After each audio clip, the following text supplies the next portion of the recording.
Ce sont les chips triple C parfaites. Au Royaume-Uni, on a inventé la chip triple C. S l'a littéralement inventé. J'en ai fait pas mal quand on bossait ensemble à Dinner, avec On et Jack. On devait le faire à une échelle industrielle, et quelques trucs ont changé depuis. On a en fait trouvé une meilleure pomme de terre à utiliser que celle qu'on utilisait avant. Surtout, je vais utiliser de la graisse de bœuf ou du suif pour leur donner le meilleur goût possible. Si tu veux les faire chez toi, il te faut un peu de patience et de l'espace dans le frigo. Mais c'est faisable. Fais de bonnes frites avec une pomme de terre qui a trop d'amidon ou trop de sucre. Cette variété de pomme de terre s'appelle la grilla. On l'utilise dans la plupart de nos vidéos. T'as sûrement remarqué qu'on enlève la peau parce que c'est super important pour avoir des bords bien croustillants.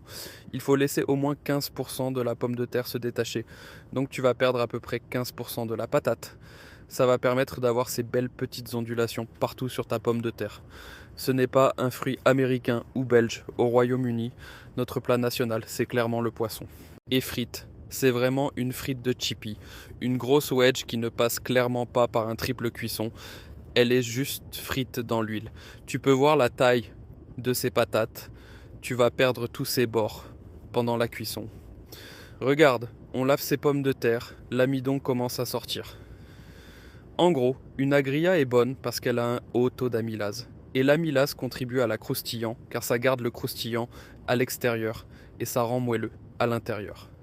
Le truc c'est que l'amidon, trop d'amidon, ça peut être mauvais. Donc ce que je fais en ce moment, c'est que je mets mes pommes de terre dans l'eau pour enlever le maximum d'excès possible. C'est vraiment un équilibre délicat entre avoir une pomme de terre avec suffisamment d'amidon pour qu'elle devienne croustillante, mais pas trop, sinon ça fera brunir vos frites trop vite à cause du sucre. D'accord, une fois qu'on a fait un premier rinçage, je vais vider cette eau et je vais rincer jusqu'à ce que l'eau soit complètement claire. Notre eau est juste en train de frémir maintenant et ce qu'on va faire est ajouter un bon... Pour la quantité de sel dans l'eau, je vais te montrer comment faire environ 2 ou 3 portions de frites.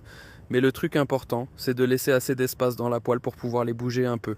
Ça va donner des bords croustillants. Ça fait probablement 6 ou 7 minutes qu'elles cuisent, et tu peux commencer à voir que l'extérieur commence à s'effriter légèrement.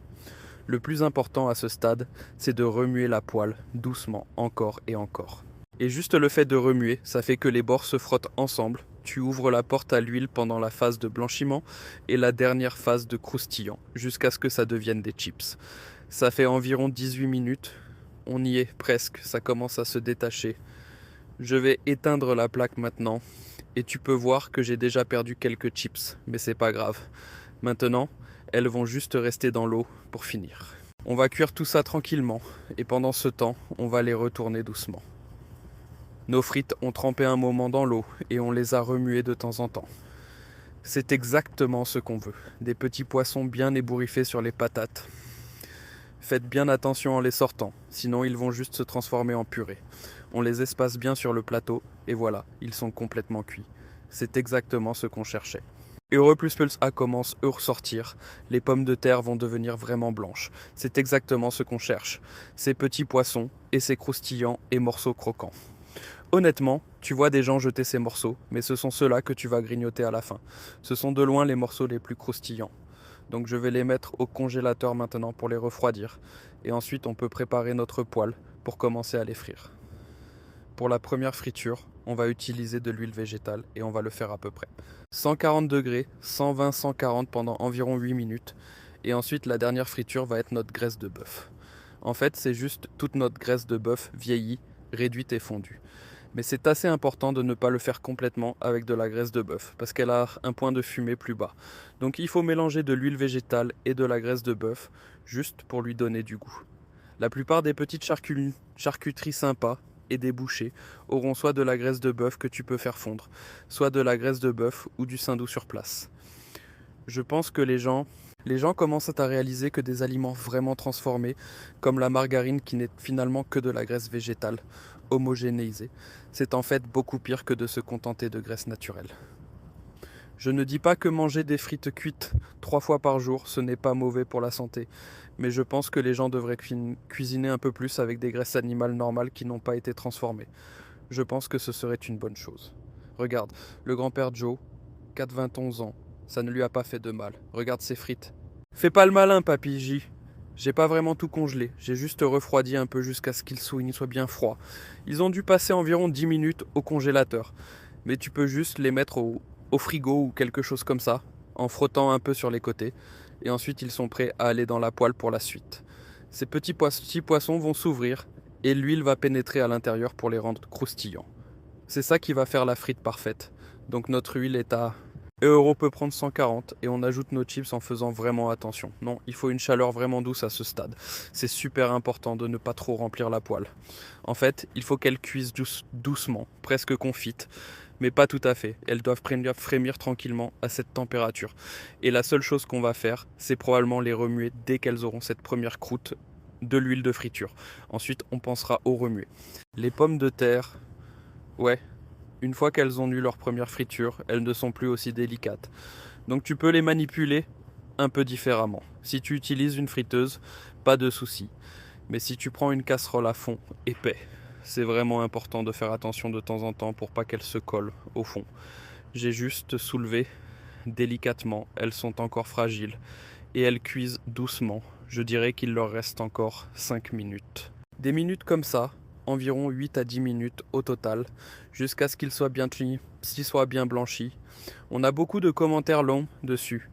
Techniquement, blanchir, c'est quand tu le fais dans l'eau, mais quand on cuit quelque chose dans de l'huile, comme avant de le servir, on a tendance à dire blanchir aussi. Je ne sais pas si c'est juste un truc anglais ou français ou quelque chose que j'ai pris, mais ce n'est pas faux, c'est juste ce qu'on fait, d'accord? Donc, ça c'est notre premier blanchiment, voilà ce qu'on fait. Je cherche à ce que tu ne veuilles pas qu'ils aient trop de couleurs, mais tous ces petits morceaux croustillants ont commencé à devenir vraiment jolis et irréguliers. Ça fait environ 12 minutes en fait, peut-être un peu plus longtemps à cause de la taille de la poêle.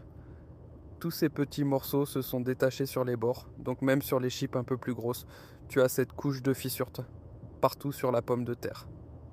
Il y a tellement de petites craquelures, et dès qu'on chauffe bien l'huile, ça va le faire. On sait qu'on va avoir la frite parfaite, donc on va les remettre au congélateur jusqu'à ce qu'elles soient totalement bien froides et après elles seront prêtes à frire. On a notre huile ici, environ 800 ml. Ce qu'on va faire, c'est mettre notre magnifique graisse de bœuf dans cette huile. Si vous avez environ 800 g de pommes de terre, on va mettre environ 200 g de graisse de bœuf, donc un ratio de 1 pour 4 entre la graisse et l'huile. C'est vraiment une façon super riche et décadente de faire des frites. Nos frites ont bien refroidi. Donc c'est une étape super importante. C'est clairement ce qui fait la différence entre ces frites et des frites normales. D'habitude, tu les sers après les avoir fait bouillir, mais elles sont à nouveau froides et tu peux voir toutes ces petites toute cette vapeur s'est évaporée. Donc ça va rendre l'extérieur vraiment croustillant. Le fait qu'elles soient aussi épaisses, c'est que l'intérieur reste bien moelleux. Notre huile est bien chaude maintenant. Elle doit être autour de 180 degrés. On va plonger nos frites. Dans les dernières traces impactantes frites, ça va prendre environ 4 à 5 minutes. Oh, regarde ces beautés dorées.